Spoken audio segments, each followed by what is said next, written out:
meet the Mets. Step right up and greet the Mets. Bring your kiddies, bring your wife. Guaranteed to have the time of your life. Because the Mets are really socking the ball, knocking those home runs over the wall. East side, west side, everybody's coming down to meet the Mets of New York town. 90.3 WHPC, the voice of Nassau Community College. Welcome to another edition of From the Press Box, here every Monday, 9 a.m. to 10 a.m. After that, it becomes a podcast. We are part of the WHPC Sports Talk family. Sports Talk Monday through Friday, 4 p.m. to 5 p.m., and Tuesday nights, 10 p.m. to midnight. I am Rob Leonard. Joining me, of course, is my award-winning sports writer brother, Tim Leonard. Hello, brother. How are you? Good morning, brother. Always a pleasure. Happy to be here, ready to go. Thank you. It's good to hear. And the reason we start off with the great theme song, Meet the Mets, is because, first of all, they didn't do good Sunday, but Saturday was a special day for Met fans to celebrate the Mets because they had Old Timers Day, and it was just as good as you'd want it. I mean, there was a couple of people you wish were there, David Wright, a couple other people, or some people haven't died, like Tom Seaver, but it was a great thing.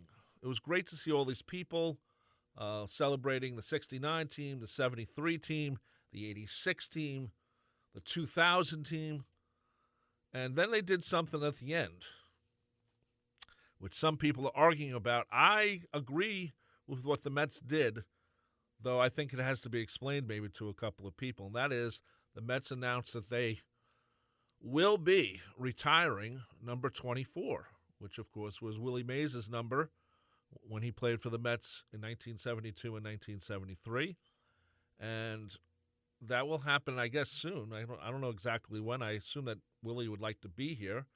He didn't travel to the Old Timers game, but I assume he'd be here for the retirement of his number. And reportedly, this was a promise made by Joan Payson, who was the Mets majority owner until she died in 1975. So I didn't know that, brother. I mean, I didn't know that she had promised him that, but Steve Cohen, the current Mets owner, found out about this and said, this is a great idea. And, for those who don't know, he played for the New York Giants, the baseball Giants. And there are some people, he shouldn't be getting his number retired. He played only for 2 years for the Mets. But he represented something in New York. That is a legitimate argument, brother. It is a legitimate argument, but it's more about the New York experience of Willie Mays. He was here, 50 or 51 until they moved. Yeah, played in for the New York Giants from 51 to 57. Right. And then the San Francisco Giants from 58 to 72. Right. And it's more of a thing where, first of all, the number hasn't been used in a while. Robinson Cano had it, and I think Ricky Henderson was the other one. Well, I'm sure Ricky had to wear 24. That was his number. Yes. And I'm sure that had something to do with Willie Mays. Probably, yeah. Here's my issue, bro. Because, I mean, first of all, we're talking about Willie Mays is 91 years old now. Right. And he was unable to attend Old Timers Day this weekend because he had just had hip replacement surgery. So 91 years old and hip replacement surgery. Right. Not a good combination for traveling, obviously. No, yeah. My issue is this, and I've been vocal on this subject, and I will be brief. I am torn on this subject because for a couple of reasons. Number one, Willie Mays only played 2 years for the Mets, and they were the 2 years at the end of his career. Pretty much anybody who remembers knows that Willie Mays was not a Met to impact the product on the field. No, he was picked up because he was Joan Payson's favorite player. Right. When he played in New York. He was when he was on the Mets, he was not a difference maker. He was not an impact player. He was a legend, is what he was, and the Mets wanted him around because he was Willie Mays. Now, the only reason I don't have a problem with this actually is twofold. Number one, Joe Payson making that promise to Willie Mays. I don't know where that came from, but my first thought when I heard that was, what's wrong with the Wilpons? Why didn't they do this 20 years ago? Well, yeah. Well, Why has this taken until now? And it irks me in the sense that every baseball owner is regarded as for a lot of sports fans and myself included as something of a caretaker of the franchise. Yes, they own the club. Yes, they're making profit. Yes, it's a business, et cetera, et cetera. But part of being an owner is to maintain the club and to not embarrass the club. well, it's also keep And the image. Embarrass the club is that's a George but Steinbrenner but line. But but to me, this is embarrassing for the Wilpons. yeah, well, How did they not know this? And now Steve Cohen, who's been the owner less than 2 years, makes this happen. To me, it shows the incompetence of the Wilpons. I agree, brother. I think part of the deal is that they're so blinded with their Brooklyn Dodgers love that Willie Mays was a New York Giant. That could have been part of it. It could Who have been part of knows? it. Maybe they didn't know, and I'm not caring about the Wilpons right now. Whatever. But this was a nice thing to see. It was shocking. You had a Crane Pool, John Madalak, Felix Mian, and I've got the other person on the field when they pulled off the thing to show, 24. 24. Yes. So, I think it's a good idea. It's more for a New York thing than a New York Met thing. But then again, this is the equivalent, sort of, in a little bit, is if the Rangers retired Wayne Gretzky's number, because Gretzky played for 3 years. Right. But it would be similar, but it's a similar circumstance. It is, but at the same time, this goes back to like the 50s when it was the New York Giants. It's more about New York than New York Mets, and I understand that. So, correct. And my second point was going to be that Willie Mays is a generational player.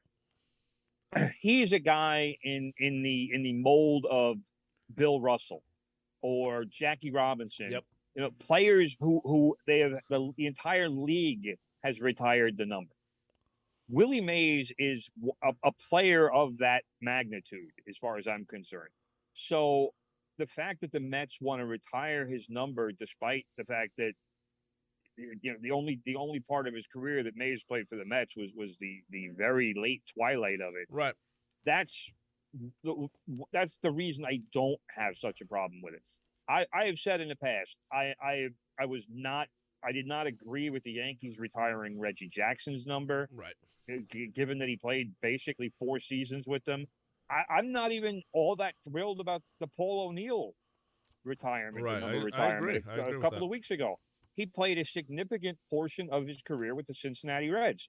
Now, granted, he was a much better player and obviously had lots of success with those Yankee dynasty teams, but I am of the mindset that if you are going to retire somebody's number, that player should have played either his entire career for your franchise, or like in the case of Andy Pettitte, almost his entire career. Sure. But Willie Mays obviously doesn't apply to that standard, but I'm willing to say yes. This is not a this is a good decision I like it based on his importance to the sport of baseball, and the fact that he's, as far as I'm concerned, probably still one of the top 5 players of all time. And right now, he would be the greatest living baseball player icon. The way Joe DiMaggio would be introduced. Joe is gone and Hank Aaron is gone. Willie Mays would be the guy who's still living, in one of the greatest players of all time. I mean, he's certainly in that conversation. Yeah, he definitely is. A couple of things also about this old timers game. It was the first time since 1994, which is hard to believe. It's been almost 30 years since an old timers game. Again, Wilpon incompetence. Yeah, we don't understand why. You think that, if you think about it, I thought about this. Mets 86 they win, 88 they go to the National League division finals. 1999 wild card, 2000 they win the National League. 2015 or 2006 they lose before the World Series. 2015 they go to the World Series, lose. 2016 they make the playoffs. It's not as bad as people think in many ways, but at the same time the Wilpons just never were able to bring good spirits from their fans to them. I mean, because they always wanted to operate on the cheap. Yeah, and the rare time, I mean, the rare times they did spend money, it seemed to work out. The Piazza signing was obviously a good thing. You could say that Pedro Martinez was a good thing, even though he needed the arm surgery. But that was kind of the catalyst of the Mets' resurgence was signing Pedro. There was a nice interview he did with Gary Cohn and on SNY, and he loved his time in New York. He was talking how much he loved it. He should. He got paid very well. So a couple of things. Ray Knight, according to Zach Braziller in the New York Post, was very happy to be back. It's a special thing for me to be here and feel like maybe I'm back part of this organization because Steve Cohen came in and spoke to me today. I hadn't spoken to Jeff Wilpon 30 years, period. Wow. And, of course, for those who remember... What is Ray doing now? It didn't say in the article. How can you do an article about Ray Knight and not mention well, it's what more he's about... doing? The guy worked in baseball. He was a manager. So when the article title says, Ray Knight takes shot at Wilpons during Mets Old-Timer Day, Tim. Classic Post headline. Just lead with the drama. Yeah, so, you got to remember, Ray Knight, he consider how much more he wanted, and they didn't want to give it to him, and then he left the team and goes to the Orioles. So, Ray had a very heavily inflated sense of his own worth back then. Right. It says he was talking about not getting re-signed. It goes, it hurts to this day. Knight said, referring to leaving the team that he helped win the World Series. I love the New York Mets. I don't like the Wilpons.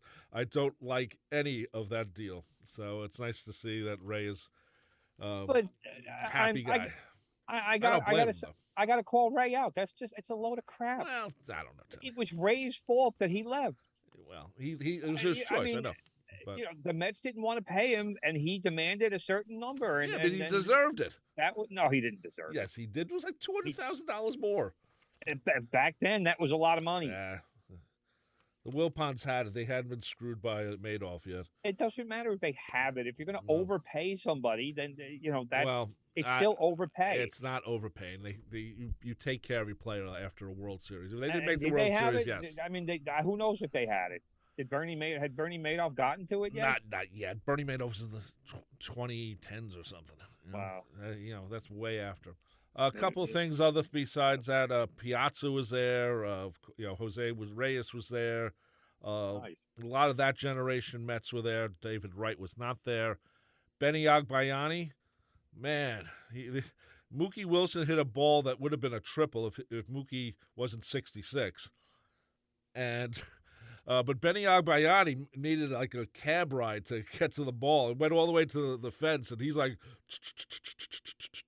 Benny needs the poke bowl, brother. That's a Hawaiian dish. Benny should be eating more of those. Yeah, well, he could have used it. I don't know what he's eating, but he's eating a lot. And one of the interesting stories was this guy named Steve Dillon, who only pitched for the Mets for a few games. Who I had no idea who he was until this weekend. Yeah, and he only pitched a few games in the history of the Mets. They said he pitched the first night game at Shea Stadium. And then he goes on to be a New York City cop. He retires. He works in security. And someone, it had to have been, when we had Jay Horowitz on. Jay put this all together. So Jay, there were 65 players there. Jay should have tipped us off.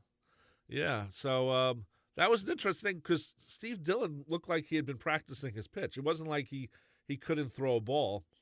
And then, of course, my boy Bartolo, Tim, uh, using his chance to show the New York area that maybe he can become a relief pitcher No, brother. for a certain Yankee team that has no relief pitching. No, brother. Yes, yes, yes, because I see Bartolo pitching. I'm saying, No, well, the brother. Mets aren't going to sign him, but the Yankees could use him. No, brother. Yes, because the Yankees keep falling. They How sliding many times do I have down. to say no before it sinks in? How many times do I have to say no? Bartolo, the big sexy guy. When is it going to sink in, brother? Never. He's what, like 51 now? I mean, 50. come on. Let's stop with this nonsense. And both David Cohn was there and Dwight Gooden, Darryl Strawberry, of course. You had Willie, not Willie Mays, Keith Hernandez and Ron Darling were there, and Willie Randolph was there too. Willie Randolph was there. He got a big applause. Cleon Jones, and Leon's getting old. well, he has a gray mustache, bro. That's why. Wow. He has a new book out. We'd like to get him on the show if he's listening. Yeah, We're come working on Leon. it, actually. And what was the other story? I forgot the other story. I don't know the other story. Well, I was a little bummed when I heard on the news on Saturday night when Ryan Field pronounced it Tommy Agee. Oh wow! I couldn't. It was so cringeworthy. Tommy Agee. I'm like, oh my god, please stop saying it. But yeah, I mean, I'll give the Mets credit because. Oh, I know the other thing. What? What's no, that? no, no. No, you go. No, I was just gonna say. I mean, Old Timers Day and ceremonies like this have been the Yankees' domain for decades. Right. And I will give Steve Cohen all the credit in the world because he is the guy who is responsible for the Keith Hernandez ceremony, the Tom Seaver ceremony, now Old Timers Day. This is how a franchise is supposed to be run. And good for Stephen Cohen for coming in and saying that, all right, the way it's been done for the past few decades with the Wilpons, I'm sorry, it's not good enough. And we need to do better by our fans. And he knows because he is a fan. And, and maybe that's what the Mets needed was somebody to come in who obviously you need the money to be able to do it. But for somebody to be able to come in and say, look, we have a history in this franchise. We have great moments. We've had great teams. We need to be able to celebrate this franchise. And I have no idea why the Wilpons were incapable of doing that. But bravo to Steve Cohen for saying that we're going to celebrate the Mets and the Mets history, and we're going to put together an Old Timers Day, and we're going to just let people know that this is a franchise to be proud of. And that's the way you change the mentality. Instead of having Met fans always ready for something calamitous to happen, this is how you do it. You celebrate your special moments, you celebrate your successes, and you show the fans that, hey, it's not all bad, and it's not always going to be doomed.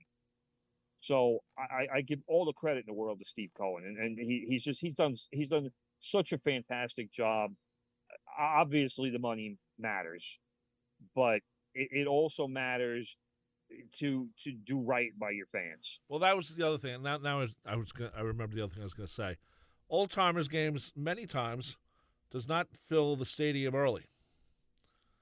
It should, but this did. There were a lot of Met. This was filled at 4:30 or 5 o'clock whenever they did it, and there was a thing about there were so many Mets there. And they were like they sort of scattered at one point, and they wanted to take a team picture. They actually had to announce on the loudspeaker, the all Mets, please come for the team picture. Mets players, please report to center field for the picture. Yeah, well, they took it on the sideline, and the only person not wearing a jersey who was not a player was Jay Horowitz. So congratulations to Jay Jay's honorary and his staff for putting this together.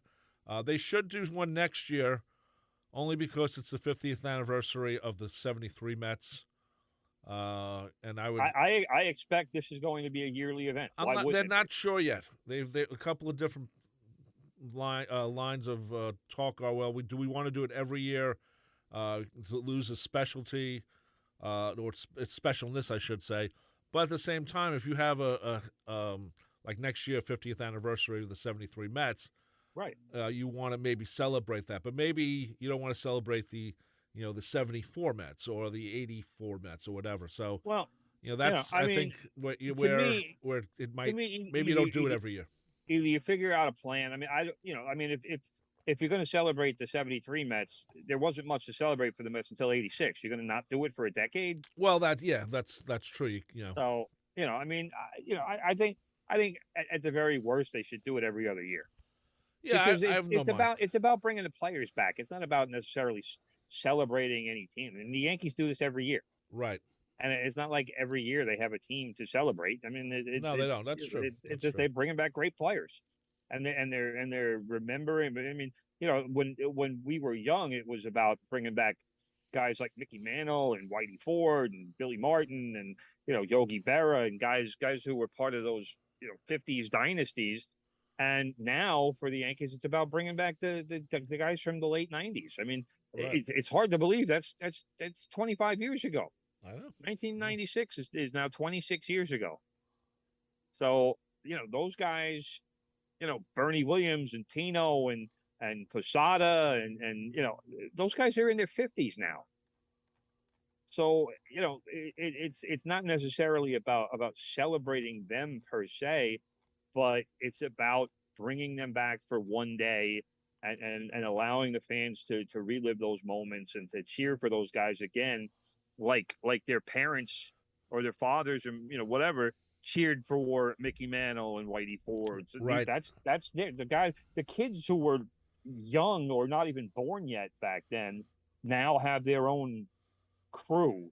Right. Guess, Right. for lack of a better term. There's certain people that don't go back even to like the '78 Yankees. It's Yeah. and it's kind of sad. It's understandable, but sad. One thing. What was I gonna say? With the '73 team, if they do it, a lot of the players are getting older too. They're in their '70s. That's my point. So you get to a point with these guys. I mean, that's why when you say Willie Mays, I mean, Willie Mays is 91. He's not doing a whole lot of traveling these days. No. So I mean, yes, he just had hip surgery, but even if he hadn't had hip surgery, there's not a whole lot of 91-year-olds getting on planes these days. No, if I was the Mets for next when they do retire his number, if they want him there, I wouldn't even put him on a plane. I'd pick him up in an RV and bring him across country. That's even worse, brother. No, at least he has to wait the airport for 5 hours or something. No, I totally disagree with that. Also, I mean, brothers, I don't know where Willie Mays lives. I'm assuming California. I thought he lived in San Francisco. I could be wrong. Yeah, but you really want to drive Willie Mays across the country in an RV? Well, at least he have a place to sit. He can be comfortable. Don't do that to the poor man. Anyway, brother, speaking of Mickey Mantle, you just mentioned him. His baseball card, the 1952 card, sold for $12.6 million. The highest price ever paid for a baseball card or collectible or memorabilia. I know. It's a staggering sum. It is Absolutely staggering. And I want my baseball cards back that you stole. That card, if you look it up, Google the 1952 Mantle card. It really is a thing of beauty. It really is one of the most beautiful baseball cards I've ever seen. It's artwork. A lot of its early baseball cards were art. Yeah, I would blow that thing up to 2 feet by 3 feet and hang it in my home as a poster. That's how beautiful it is. But yeah, that card was found years ago in the attic of a guy who had been a driver for Topps, and apparently the 52 set had issues with distribution. So this guy apparently wound up with a few cases of them. And there was a collector back then who paid the family $50,000 for all the cards that they found in the attic. I mean, apparently they had just been sitting up there doing nothing but gathering dust. And obviously, if they're in the cases, the dust isn't getting in the cases. So the collector who bought them sold that card to somebody else. And I mean, it's skyrocketed since then. And I mean, $12 million. The auction house said, or whoever it was who was running the auction said that one specific card was the best example of the 1952 mantle, which is why it sold for such a crazy price. Right. And, we used to hear that crazy numbers for the Hannes Wagner for the T206, just because of the scarcity of it. Because obviously with Wagner, the story goes that those cards were found in cigarette packs, and Wagner was very much anti-smoking. Even back then, nobody knew smoking was bad for you back then, but he was very much against it. So he demanded that the company stop printing his card and putting it in a pack. But those, I think the T206, I want to say the last one sold for like 2-point-something million. Right. So this blows that out of the water. This does, but Mantle, for a certain generation, he's always captured, like our cousin Kevin. He's a Mantle guy. Now, cousin Kevin doesn't have 12.6 million, but if he did, he might buy it. He might have bought it. You never know. He loved Mantle, and he wasn't the only one. Probably would have needed to have about 50 million, because you can't just say if somebody has 12.6. Well, no, he's not going to spend every cent he has on it. I'm just saying if he had money, real money, like $100 million or something. One more thing, brother. One more thing I forgot to mention. What's that? I hope our friends at SNY re-show Old Timers Day. I went through their guide on the TV, and it wasn't scheduled anywhere for at least until they had only up to Tuesday. So it would be nice if they rescheduled it just to show it, maybe edit a couple of things or whatever for time or whatever. Use that footage, right? I mean, that's it's really good stuff. Really silly. I'll make a correction on myself, brother, because I just did some quick research here. Apparently, a Hannes Wagner T206 card sold for $7.25 million last month or earlier this month. Okay. So even that card is skyrocketing also. Okay. I don't know much about Hannes Wagner, so. Hannes Wagner was back in the day, brother. Back in the early 1900s, played for the Pittsburgh Pirates. Yeah, I mean, he was pretty good too. Exceptional hitter. Yes, I mean, I don't know much about him though. There's no footage on him. How many people were alive in 1906? Two. Two left. Not really too many people right now. Yeah. So anyway, well, that's good to know. Money's money. If you're going to spend it on baseball cards, go ahead. Well, if you're going to spend it on baseball cards, spend it on a 52 Mantle or a Hannes Wagner T206. Yeah, that would be a good place to start. Good investment. Yeah, but then, how are you going to put in your bicycle spokes or no, or scaling it against the brick wall? God. Yeah, that's a good idea. At Uncle's school. Take your $12 million card and throw it against a brick. Yeah, why not? I would do it. Bad idea, bro. Bad idea. Anyway, we're going to take a break right now. You're listening to 90.3 WHPC. From the press box, I'm Rob Leonard. He's Tim Leonard. We'll be back right after this. Radioactive. It's Big Ed inviting you to join me Mondays from 10 till noon for the Good Gold Show. We've got the greatest hits of all time, all your faves of the 50s, 60s, and 70s. A whole lot of fun, and we'll keep you informed. Plus, we'll take your requests and your dedications. Playing favorites. So join me Mondays from 10 till noon for Good Gold on 90.3 WHPC, available on the Odyssey, iHeart, and WHPC apps. Come on, everybody. Let's sing along with Bruce.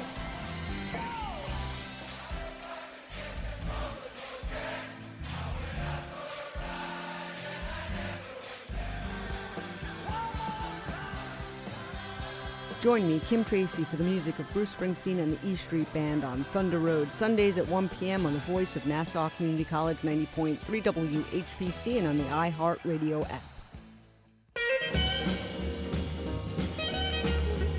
Shake off the realities of the day, broaden your musical horizons, and embrace the diversity every Monday afternoon at 5 for 2 hours of revelations. The show offers a potently unique collection of music with an emphasis on themes and rock rarities, an occasional tour de force of blues and soul, mixed with compelling sets of folk and folk rock. I'm Steve K, and I've got the perfect soundtrack for your drive home every Monday afternoon at 5 on Revelations, right here on the voice of Nassau Community College, 90.3 WHPC.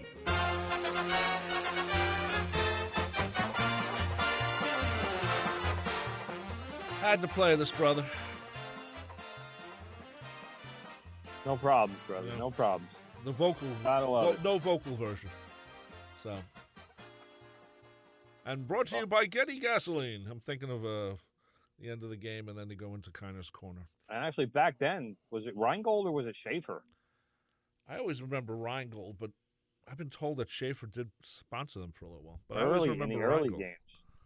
Yeah, then back in like the 1998, 1999 season, they brought back Rheingold, but there was no ads.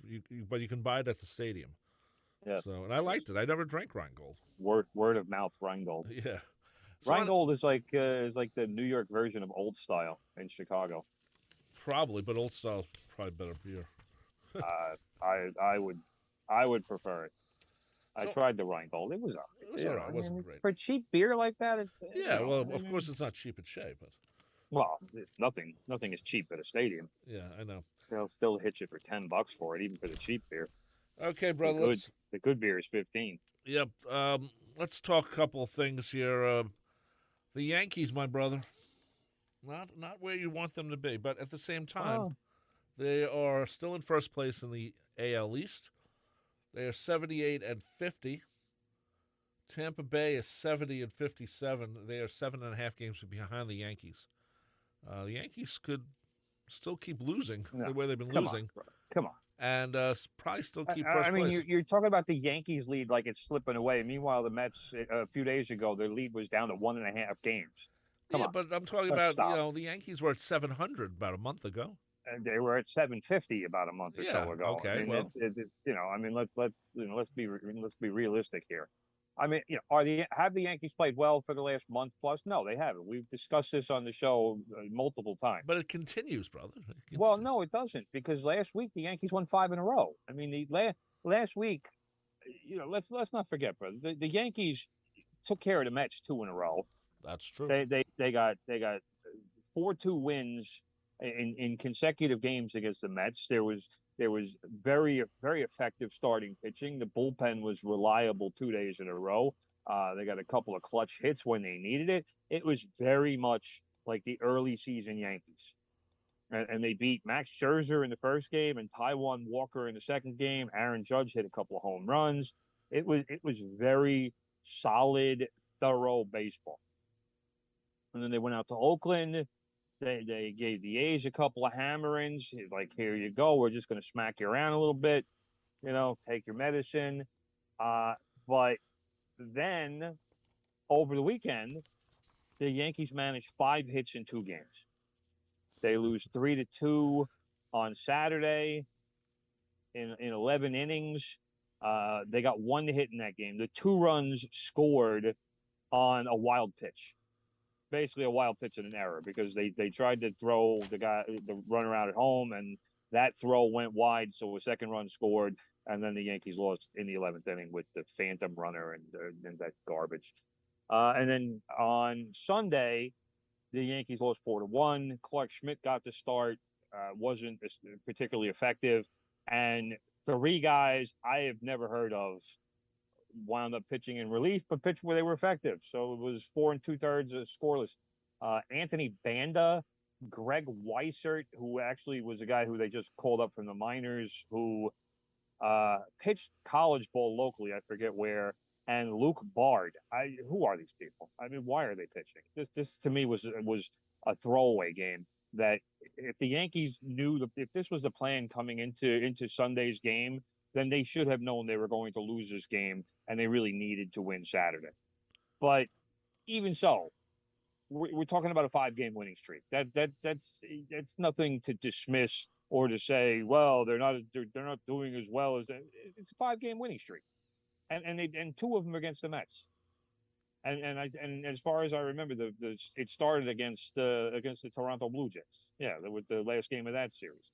So, are the Yankees where Yankee fans want them to be? No, they're not. Of course, But they're in not. first place, brother. They're I in mean, first. They're in first place. that's where Yankees fans want them to be. That's You what know? that's what I keep reminding you of, brother. Is that yes, they are in first place, and that is what people need to pretty much focus on.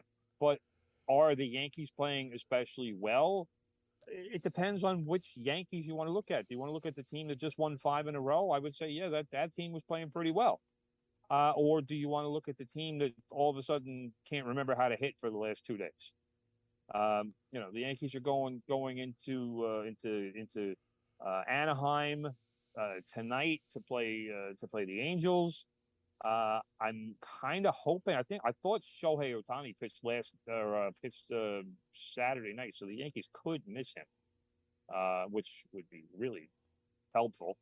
But I mean, we'll see what happens after this road trip. I'm kind of curious to see what this West Coast swing brings, and what are we going to see from the Yankees? I would like to see a team that can beat good teams, and not just fatten up against bad teams. Now, that being said, the Yankees just split a series with the Athletics, which is a really bad team. So, that was something earlier in the season. The Yankees would have taken at least 3 out of 4 from them, not split. They would have figured out a way to win that third game. And fine, if you have to go with Clark Schmidt and a bunch of cast of nobodies, you pretty much go into that game knowing you're going to lose, but hoping you win. But I mean, I'm encouraged by the resurgence that we saw during the 5-game winning streak. Am I going to sell it? Am I going to say that that's going to be the rest of the season? No, of course not. I mean, this is still a team with problems. It's still an offense that is struggling and trying to find its way. The bullpen took another hit the other day when this is the dumbest sports injury I've heard in a long time. But Aroldis Chapman had to be put on the injured list because of an infection in his leg that developed after he got a tattoo. Do we need to have a policy, brother, that no tattoos during the season? I mean, how can somebody be that dumb to say, "Oh, I'm going to get a tattoo during the season"? Yeah, and the funny thing, and the weird part is, brother, is that it's not like the old days when a tattoo was given in a back alley or something. Tattoos are normal places you go, and they're next to I have no problems with they're next people to the getting McDonald's tattoos. or whatever. Right. I have no problems with people getting tattoos. Do what you want with your body. I have lots of friends who have tattoos. I don't have a problem with tattoos. What I have a problem with is doing something that doesn't have to be done during the season that results in Chapman now missing at least 10 games. And there's still the possibility that he might have to go to the hospital. That's how bad this infection is. Well, yeah. So that is my problem. You don't do stuff during the season that you can do during the off season. And a tattoo certainly fits in that description. It was not a necessity. It was not something that needed to be done today. But now the Yankees are without Aroldis Chapman, who has been pitching well lately. He lost the closer job to Clay Holmes, but has been pitching very well in the last 3 weeks or so. But now he's out for at least 10 days, maybe 2 weeks, just especially now when the Yankees need him the most. There's not a whole lot of reliable relief pitchers in that bullpen, and he has been one of them. And that now this, it's just stuff like this just makes no sense to me at all. It's infuriating. Bartolo, baby. Bartolo doesn't get tattoos. I'm getting more infuriated every time you say Bartolo. I'm not. I smile more. So anyway, but that's So again, the Yankees, the West Coast trip continues. We'll see where that goes. I'm kind of like I said, I'm kind of curious to see where the Yankees are going to be when they get back because they play the 3 games against the Angels and then they go to Tampa for 3 against the Rays, and then 4 against Minnesota and three more against Tampa Bay at home. So, I mean, we'll see. It's not an easy end to the schedule because they have some tough games. I mean, they finished with Texas, which actually could be a relief. And I thought that the series against Baltimore near the end of the season was going to be beneficial for the Yankees, and instead the Orioles are probably the hottest team in the American League East for the last 2 months. So they're still pushing for a playoff spot. So I mean that series could mean a lot to the Orioles when it happens at the end of September. So that's been how the season has shifted. I don't think that anybody is going to catch the Yankees. I don't even think anybody's going to come close to catching the Yankees. But as you did say, I will. I'm not going to sit here and say it's impossible, but like you said, brother, the lead is now down to 7.5. Right. I and millions of Yankee fans were far happier when the lead was up to 13, 14, 15 games. So yes, a big chunk has been taken out of it, but that's more the Yankees taking the chunk out of it, not other teams hunting them down. The Tampa Bay is 13 games over 500. I mean, they're not playing exceptional baseball. It's just that the Yankees really have been playing bad baseball. So right. That's where we are. And we should say on Sunday, yesterday, the Mets lost 1-0 to the Rockies. The Mets not three hitter for the Rockies. Poor Scherzer. Max Scherzer. That's 2 losses in a row for Max Scherzer. Right, and he's 9 now he's 9-4, but he was 9-2 before that. Yeah, he pitched pretty well. I thought he pitched pretty well against the Yankees. Judge victimized him with that home run, but Scherzer pitched through 7 innings, 1 run, 11 strikeouts on Sunday. You do that, you're supposed to win. And instead, he gets a DeGrom loss. Yeah, that's what they should start calling it, a DeGrom loss. But yeah, so he's 9-4, 2.27 ERA, brother. That's pretty damn good. He's good, brother. He's good. It's a good deal. Let's quickly talk about Massapequa Coast League. They even though they lost in the Little League World Series, there will be a parade in Massapequa Park, actually. Massapequa loves a parade. It loves a parade. The parade will be on Wednesday at 5 p.m. It will start off at Park Boulevard and Lakeshore Drive, and will go down Park Boulevard and end at Front Street. And there'll be a right ceremony by the train there. station. Right by the brother? train station, yeah. And of course, there's a couple of bars there too. So they'll have a ceremony. Let's hope they keep the kids out of the bars. Yeah, and it's actually near the town hall. I wonder if it's going to be on the ground. It wouldn't surprise me if the town hall moves over there. Yeah, somewhere in that range. But congratulations to the Massapequa Coast League or the Little League, I should say. Even though they didn't win, we're very proud of them. They're first Massapequa were first team like in our area to do this. So in like 40 years. Yeah, so we're very happy about that. So Hawaii has been kicking butt in the Little League World Series. They won it on Sunday. Brother. Oh, they won it. I'm sorry. Yeah, that was the team that Massapequa faced in their first game and actually beat Massapequa. Was it 12-0, 13? I think it was 12-0. 12-0. 12. Okay. But Hawaii got back-to-back home runs on Sunday from Kekoa Painao and Kama Angel in the first inning, and wound up with a 13-3 win in just 4 innings over Curacao in the championship game. That's the 4th Little League World Series title for Hawaii. The last one they won was in 2018 also. Wow. In 6 games, brother, Hawaii, their closest margin of victory was 4 runs, and they outscored their opponents 60-5. It's ridiculous how dominant they were in this tournament. Teams are rarely that dominant in the Little League World Series, but you could almost tell from the first game against Massapequa that this was the team to beat. and they proved it. They demolished every team that they played, and certainly are a deserving champion. Yeah. So, congrats to them. Let's talk about the Jets. They played the Giants in a useless exhibition game. You love your exhibition football, brother. I hate exhibition football. I told I know, you. I was being sarcastic, man. I know. I think you don't have it at your home stadium.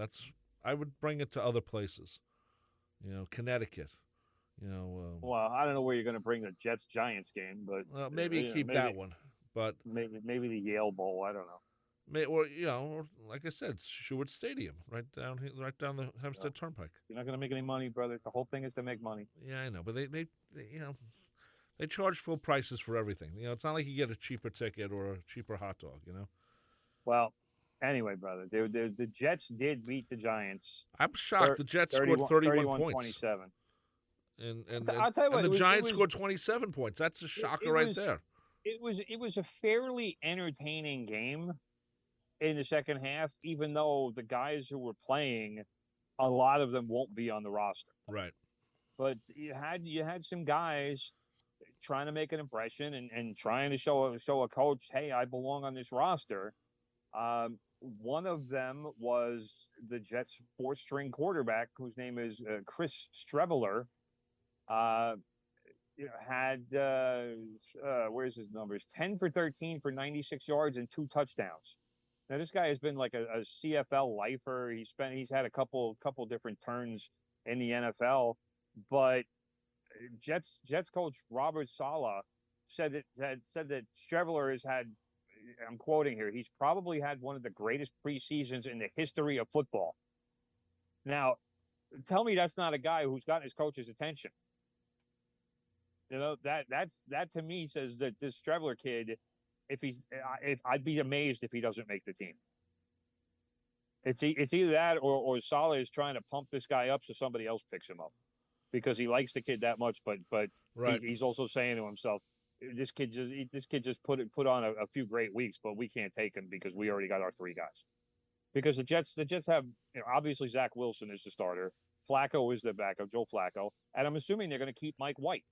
Why wouldn't they? Mike White, he's had some good moments with the Jets. So, maybe that's what Saleh's enthusiasm is about because he's trying to help this kid get a job somewhere else. But Streveler's played well. You can't deny it. The numbers are there. He's led touchdown drives. He's done everything a quarterback is supposed to do to make a team. But the Jets don't really have a spot for him. So. It's just one of those. It's the numbers games in the NFL. Yeah, unfortunately, but maybe someone else picks him up then. Well, but Flacco didn't play very well. He had the Austin Calitro intercepted a pass, returned it 35 yards for a pick 6. Flacco went up 7 for 12 for 76 yards in 4 series, which it's mediocre. That's not good. It's media, and the guy who I was pretty impressed with was wide receiver Denzel Mims, and last week actually requested a trade from the Jets, but wound up catching 7 passes for 102 yards and had a 29-yard touchdown pass from Streveler with 7 minutes left in the game to tie the score at 24-24. So we still don't really know what's going on with Mims and why there's all this acrimony. I mean, when he was drafted, I remember, I think it was his college coach saying that this is a guy that you want on your team. He's a great teammate. He's a leader. He is somebody who will do everything for the team. And it just seemed like almost from day one, there were problems and there were issues, but nobody ever said what they are. But the Jets never seemed, and obviously this was before Saleh, but it just seemed like there was never, the trust wasn't there, or they didn't like how he ran routes, or I don't know. I'm still trying to figure out why this kid can't get any footing when he seems to be a really good player. Right. So it's puzzling. I mean, if they trade him, I mean, I would imagine that there's got to be a team out there that'd be willing to take a chance on him. But I can't imagine what the Jets are going to get back. I mean, this kid was a second-round pick. There's no way they'll get a second-rounder for him. No, but if they get something, if he doesn't want to be there, and the Mets and the Jets have nothing for him, I mean, if they keep him and actually use him, then he'll be happy. The reason he wants out is because they don't throw him the ball. just give me the damn ball. Exactly. And the Giants, not looking that good. I mean, they scored 27 points, so that's something major for the Giants and the Jets. They didn't score a lot of points last year. It's going to be right, but that was another all Davis slow Webb. year, I think. It was all Davis Webb because Tyrod Taylor, who is Daniel Jones's backup, it took a massive hit early in the game. Yeah. Michael Clemens got to Taylor and just Clocked destroyed him. Oh my God. And Taylor actually did complete the pass, so give him credit for that. But yeah, Taylor he got planted into the turf. Giants head coach Brian Dable said he thinks that Taylor's going to be all right. Landed hard, and they took him out because obviously he was in some pain. But like I said, that meant Davis Webb played most of the game, and I don't even know if Davis Webb, if he's going to be the third string guy or what's going to happen. Maybe they'll maybe the Giants can pick up Chris Streveler. I don't know, because Davis Webb has had a go round with the Giants already, and couldn't make his mark. So I don't know why you bring him back as a third string guy when you've had him there already, and he hasn't done the job. So he probably knows the plays. Maybe that's could be. Well, I mean, it's a new coaching staff. Or he knows how to drive to the stadium. Maybe that's it. Well, I mean, not getting lost is a good quality for a quarterback to have. Well, so I mean, the Giants didn't. I don't think they played any of their offensive starters. Dable was. But would you if you're this is the No, last game of the season? Dable was very that. cautious, and I don't have any problems with that. You don't want guys getting hurt. I mean, there's been a few injuries in these final exhibition games. And who wants to get a major injury in the last game of the exhibition series? It means nothing. I agree. I don't have any problems with him sitting guys because you want those guys to be healthy and ready, and I mean maybe they got to knock off a little rust in the first game, but that's everybody in the league. It's not just your guys. So I don't have any problems with it. Well, the 17-game season's changing little things in football, so it's a part of it. One thing I forgot to mention, brother. First of all, Bobby Valentine, when he got going back to the old timers game because there was so much. I forgot to mention Bobby Valentine.